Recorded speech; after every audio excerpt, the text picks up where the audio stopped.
Thanks for joining me for Real Talk NFT. I'm your host, Brian, and we have a really special guest here today. Alina Krot, who's the head of project of 10101 Art, a groundbreaking platform at the intersection of traditional art and the modern digital world. Alina, thanks for joining me today. Really excited to learn about the platform and the project. Thank you for having me. So why don't we get started a little bit about your background? I don't know if it's more in the traditional art world or if you're a Web3 native. Just kind of give me the whole download there. Yes, sure. I will be happy to share this. To be honest, I started at the largest bank of Belarus, and I worked there for 5 years dealing with high-risk investment projects and all this stuff. And at some point, I decided that it's kind of predictable future for me, and I want something different. So yeah, this is how I changed my sphere totally and went to Web3 sphere. I'm not from art sphere for sure, and I just really love art. And this project was actually a huge present for me to be able to take part in it. High-risk investments at the bank. Were any of those investments crypto, or were they just completely ridiculous? No. Yeah. Just, huge malls and factories and plants, like so many things, like big and serious. That actually sounds pretty fun, but I bet it would be fun for the first couple of weeks, and then you're like, this is a lot of paperwork, a lot of due diligence. What are you trying to do here? Weeks. No, this is too much. It's like so much paperwork. No, thank you. So when did you join 10101? I joined it at the very beginning. We started around 1.5 of a year ago nice. It was zero, and guys with the idea, they came to me and would you like to do everything? And I'm like, yeah, let's try that. Why not? Yeah, and since that moment, we work on the project and we grow from inside super fast. So you wear multiple hats at the company, it sounds like. So not just head of project, you're pretty much head of everything, it sounds like, huh? Yeah, I'm responsible for finding people, for making them work, for doing their best, and dealing everything to make this happen. So I was checking out your website yesterday and a little bit this morning, and it's definitely interesting. I would love if you can give our viewers a breakdown of exactly what 10101 is and what you're trying to achieve. Yes, of course. Thank you for asking. So 10101 Art today is an ecosystem where we make it possible to trade physical arts, physical art pieces through blockchain platform. And some specific things about us is that first of all, we use fragmented ownership that allows people all over the world to enter the art market. And second very important thing is that we work only with world-known artists, meaning names like Picasso, Dali, Warhol, Banksy. This is how we create a totally new market for people. Yeah, that's super interesting. And a couple questions about that. Who actually? So if you're getting a Banksy or a Picasso, how are you finding those original owners, I should say, and how are they vaulted? How's that whole system work? Yeah. Thank you for the question. We have in our team we have art experts and art dealers who help us to decide on the paintings. So it's not just please take that one. No, it's very big and complicated procedure where so many people involved. And initially, our art dealers, they're looking for best deals on the market that becomes available at particular time. And then they check all the documents, they check provenance, they check expertise and everything. And then they contact us they think that this can be interesting for us. And this is the whole big work that are up to them. And then we have to decide whether we should try this painting on the platform or not. And as we haven't launched yet, we decided to collect the most like world-known artists that are that we want to try with, like I mentioned, Picasso, Dali, Banksy, Warhol, to try and to provide these paintings and offer these paintings to our future users and to see their reaction, like who they're interested in the most, so that we can plan our further steps in choosing the paintings for the platform. I mean, some of the artists you mentioned, like a Banksy or a Warhol, I wouldn't mind owning a fractionalized version of one of those. No joke. Like, that would be just like such a fun story to be like, yeah, I own like a share of a Banksy, and how iconic he is. And, you know, I don't know if anybody's like seen the, I can't remember the documentary on Netflix, like, and Exit Through the Gift Shop or something along those lines. Some fun stuff. So tell me a little bit about like how the fractionalization works overall. So obviously you secure a Banksy, so you have rights, legal rights, I would imagine, to that Banksy piece of art. And then like how many fractionalizations do you come up with? What happens if I go on and buy a portion of it? How many people are involved? What's the NFT look like? Could you kind of walk me down that path? Yes, of course, I'd love to.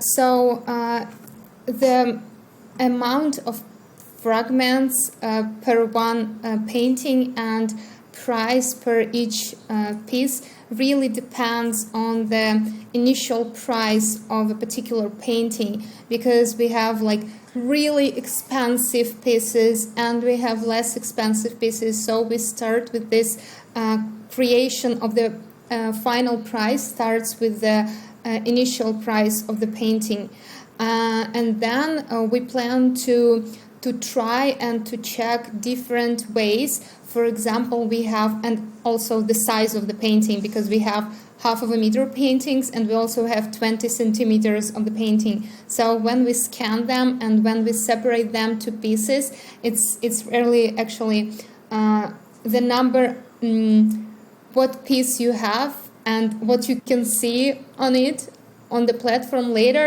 It really, everything is connected, and we're gonna try different price strategies to see again how many people react. For example, we can sell one piece of Picasso and like 10 pieces, and each of them will cost a lot of money, and we want to see if people are interested in this, and we want to sell like to share it to 10,000 pieces, different painting, and to sell each piece, for example, $100, $200, $300 per piece, and then to see how people react, and then like try to find the balance, like any startup do. So yeah, this is our initial strategy. So tell me a little bit about the optics of the NFT. Will it just be like an NFT token that I own serial number 10 of 10,000? Or will it actually be like a snapshot, like I own this like upper right-hand corner of this Picasso piece? Yes, exactly. To make it more interesting, we decided to fix particular NFT and to fix it with the particular part of the painting. This is how we want to look at the secondary market, to make it more interesting as well. And also, I remembered that you asked before that about ownership. We don't just sell digital copy of the painting. We actually sell the painting to people who gonna buy NFTs. Yeah. Simple way to explain this is that any person who buys all the NFTs from one painting, they can come to the gallery and actually take the painting with all the documents. So it's like 100% ownership sold. And yeah, getting back to your question, I'm sorry, I'm jumping between them. You're great. Thank you. So regarding secondary market, we wanted to make it more interesting, and initially we sell all the NFTs at the same price, but you get your NFT randomly. So you can... you can get them randomly. Of course. Initially, yes, to make all the prices equal. And for example, you can get one square of white background, or you can get like an eye of main character of the painting. And then on the secondary market, you can hunt the eye and try to sell backgrounds. So yeah, we decided to stick them together, NFT and like piece of the painting. Yeah, I love that. Because the thought process basically was like my next question. Because if I was trying to get a piece, I would want like the center, or like this most centered portion. And I was gonna ask if like those prices are different, but it sounds like it's all kind of a flat. Hey, you get this one of 10,000 or whatever you fragment that to. But I would also want to like collect like the pieces of like I'm like a collector. I collect all sorts of weird things. I collect tons of NFTs, physicals. I've actually had some similar items like what we're talking about, and I've like wanted to collect like that upper right hand corner. That's my territory. It's like a game of Risk or something. Okay, so tell me a little bit about your platform. I would imagine I saw on here that there's a marketplace. I know you're not up and running yet, but is that where like all the sales are going to be transacted, or are we going to be able to buy these fragmented pieces like on like an OpenSea, or is it going to be pretty much centralized to your marketplace? Initially, we're about to launch. We're about to launch within 1 or 2 weeks. I'm waiting for updates from our developers like today, hoping for the best news. And after that, we will have the date of the launch and what user get coming to the platform. First of all, we're gonna launch a minting process for one painting. It's gonna be Banksy. Wonderful Banksy. I'm really excited with it. That's cool. And the user can go to the platform, connect their wallet, crypto wallet. We start with that, and after it, they can choose the amount of NFTs that they want to purchase. Also, whitelist is available. You can check our social networks. Probably there is still a chance to get into it and to get a piece earlier than everyone else or a lower price. We're still discussing this. And after connecting your wallet, your personal account is created and you can mint as many NFTs as you want. One very important specific thing is that we have timeline for each painting. For example, it can be 1 week, it can be 1 month, it can be 1 year, or like forever, but this is set before the beginning of the sales. For example, we start with 1 month, and if within this timeline the whole painting is sold, starting the moment it is sold, transactions become available, so people can transfer it between each other, they can sell it, they can just collect it or buy more. But before the whole painting is sold, people can't actually do anything with their NFTs. And if during this timeline all the NFTs were not sold, people can get refund. People will actually have to get refund, and all NFTs will be burned, and the painting will get back to its previous owner. This is the way how we protect like the initial owner of the painting from the paintings being stuck in the half blockchain world and half offline world. So this is how users get 100% guarantee of 100% painting sold, and only after that being able to trade their NFTs and like change them, grant them, and collect like more.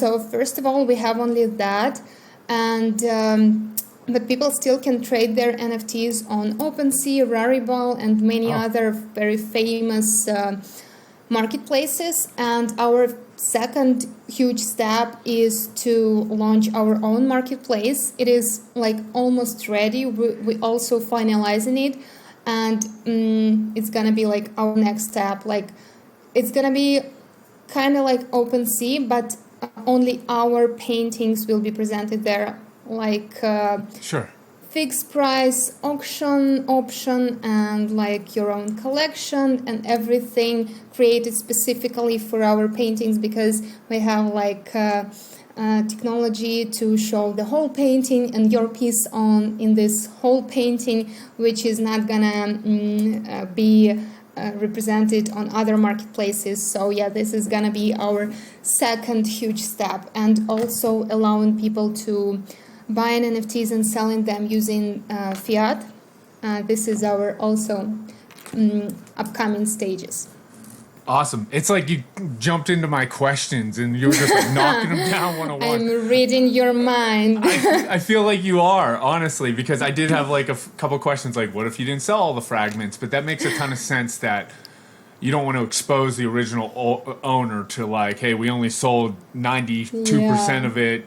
We're not really sure what direction. So that makes sense. So there'll be a time duration if it, and it could go back to that original owner if they don't all sell out. I am making a note here because I am going to go on your social networks to whitelist myself because I don't think I can afford a full Banksy, but I might be able to afford one of 10,000. We'll see. But we'll definitely put those links for everyone down below. Give me a little bit of breakdown of, like, I understand it, but I guess for like our viewers, like why is this a benefit? Like, why is this cool? Like, compared to like the traditional art world, like, why do you want to merge these two worlds together? Yes, of course. First of all, we create a totally new market because for now, this classic, super expensive art is kind of for chosen ones, and it is still about the market, about ability to trade this NFTs, like this paintings, this part of the paintings, to check artists, to know more about them. And I guess that many people may not be, how they say, interested in art because it's something like a privilege, like elite, like something you have to go to different country to be able to see this. And this is how we make it closer to allow people to relate actually to art, because this is actually amazing and it makes you feel unbelievable things. And also, very important thing about the project is that many of the paintings that we find, they are stored in private collections. So people may never actually see them because collectors sell to other collectors and they just move them from one basement to another. And what we do is we're gonna exhibit all the paintings that we sell so anyone can come and really enjoy them. Oh, I think I saw that. Is that somewhere in Dubai that you're going to do? Am I getting that correct? Where you're going to display? Yes. Oh, that's Ta-da! really. Oh, that's really cool. That's really cool. So not only are you kind of like dusting these out of their vaulted cases that don't get the credit they deserve, like from just like people seeing them in real life, but you can own a fractionalized portion of this, or the whole thing, I guess, if you want, and you can go actually look at them in real time. That's really cool. That's really fun. Thank you. We worked so hard around the gallery, to be honest. This is like totally different offline world, you know, and I had to take part in it. It was crazy to figure out what light we need, like, Jesus, guys. Yeah, so the gallery is amazing. We're about to open it as well, and like we can't wait because we worked so hard around that.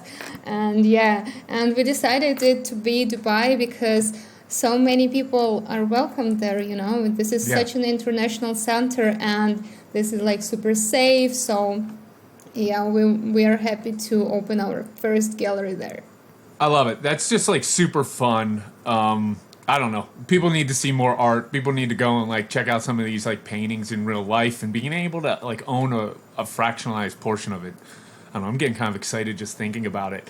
I know the question I wanted to ask. What blockchain are you going to be on? Because I know like there's all these different blockchains, and like where's your NFT pointing to and what's it connected to? Curious about the technology behind it.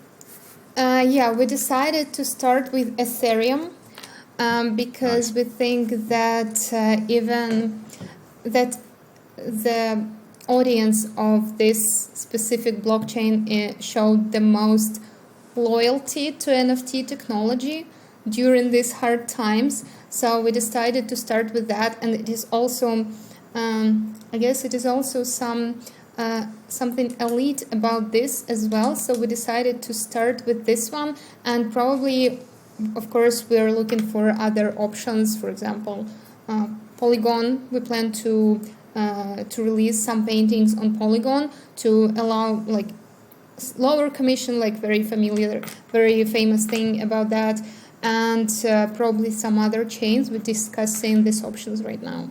Yeah, love to hear that you're starting with like the Ethereum blockchain, because I'm a big fan of like all NFTs and like all blockchains. I have exposure to like all these chains and Solana and Polygon and Ethereum. But when I look at my personal profile, I realize that I have like 95% Ethereum NFTs. And even though like it's like high gas fees and like it's more money, and like if you really want to get into the weeds, I'm not a developer. Someone could like definitely convince me why another chain is better or worse, but that's not really my thing. I'm just like, seems like everyone gravitates to Ethereum right now, and that's the gold standard. But we've seen a migration towards the other chains. Even like the past year, I've noticed like major projects migrating over to like Polygon. So that's great that you're starting with Ethereum, especially with these high-end works. Like, why not go with what's like trusted and counted on? So tell me a little bit. So we throw out like some major names here, like Picasso and Banksy and Warhol, and I just need to kind of understand the traditional art world a little bit better. How do you like curate? Like, I don't even understand like how you curate these people. Are you calling like galleries or private collectors? Do you have like, how do you even like, where do you even start if you want to get a Banksy? Jesus, to be honest with you, this is such a closed world, and our small door. Yeah, this is our small door to this world is actually our precious art experts, because like they have connections. You have to have connections to do that. And this is also something super exciting about our project, because like we're breaking these walls. Because for now, like last year was super crazy for me regarding gallery, because I'm Web3 person, and like everything you can imagine about art world is true. Like no myths. It is what it is. Like about elite people being super proud, like being super slow, and like everything. And yeah, thank God we have our art experts, because they know people. And of course you can go to different websites and to see what is gonna be sold or what is available, but if you want something super precious, you have to know people.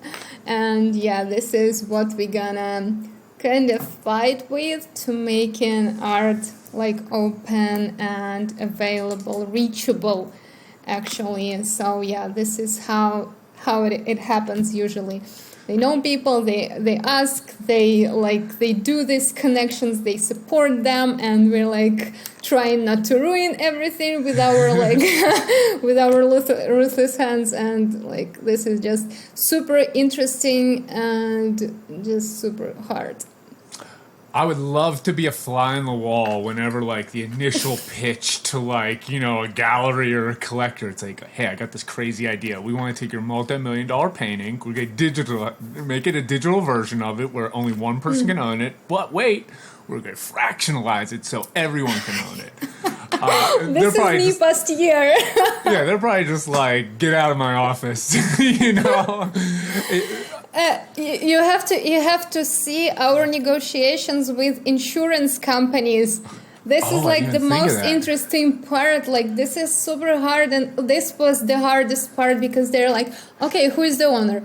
We don't actually know, to be honest, but we have wallet addresses. So yeah, you can check that and put on your agreement. And they're like, goodbye. Yeah, that was like... Not only are they wallet addresses, we're not exactly sure who owns the wallet addresses. And that could be the same person with multiple wallets, believe it or not. ta-da! You know, Do you already want us? Please.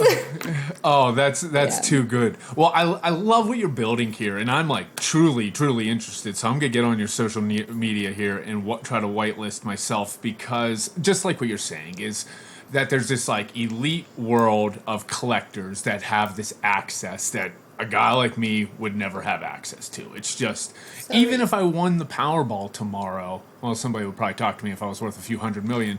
But like, even if I was like moderately very wealthy, it's still even a hard world to get into, you know, until you start like spending money, and then like, do we even trust this person? You have to be trusted, exactly. Yeah. So you're opening the doors up to, no, you're great. You're opening the doors up to everybody. And I just love that. Because like anybody, like myself, my kids, whoever wants to own a piece of like this high-end art that's going to be on display in a gallery in Dubai can do it. So super exciting stuff. Just one more question here. I just want to like, just for our viewers, because I want to make sure. So to get on the, could you just give us a brief breakdown again, how they get on the whitelist, and just like any educational resources, like your website or anywhere like your Twitter? Where's the best place for them to go and find information? Because I think a lot are going to be really interested. To be honest with you, the website and network is okay. Yeah, I think so. I see you, okay. Yeah, I think your speech is now faster than... Oh, yeah, it's good now. Amazing. Okay. Yeah, so right now, to be honest, the website that we have on 10101 Art is kind of old. And when the platform will be launched, it's going to be a totally new landing page, like all connected with the platform itself. So everything right now takes place in our social networks, mostly Discord, because this is the place where you can like know the most relevant information, but we're also posting it on our Twitter account, LinkedIn, Facebook. We're like everywhere, and Telegram group as well. So like feel free to ask questions there and to know like the most relevant information, how to get to whitelist, what to do to get there, and to see what's going on with the project right now, because we're taking part in many blockchain events. We took part in Blockchain Live in Dubai at the end of October, and we brought our original Warhol there. Oh my God, this was like super cool. People were like, no, it's not. We're like, yeah, go see the signature. And they're like, oh my God, unbelievable. So yeah, we're posting a lot of information about what we do, what's going on, like the most relevant news on the project. So the best way to know them is, of course, our social networks. Awesome. And regarding educational part, we, of course, as many other Web3 projects, we're facing problems with people onboarding into crypto world, and we creating the materials for them to help them to figure out like all that information about what is wallets, what is your address, how to keep it safe, like a lot of those things. We're preparing to help people to actually use our project, and we're creating, as I mentioned, opportunities to like use fiat credit cards. Like all of that is gonna be added in a while. Awesome. That's great. And like, yeah, being able to make things more user-friendly in Web3 is like definitely the way to go. So everybody, I'm definitely going to, at the end of the podcast here, in the summary, I'm going to put links to the socials and links to the website so everyone could get on, take a look. I highly recommend it because it's probably your only opportunity ever to own a piece of a Picasso or a Banksy. So make sure you get on the whitelist and give it a run. Alina, thank you so much for joining us. This was a lot of fun today. Thank you. Thank you so much. I was very happy to take part in this. Thank you.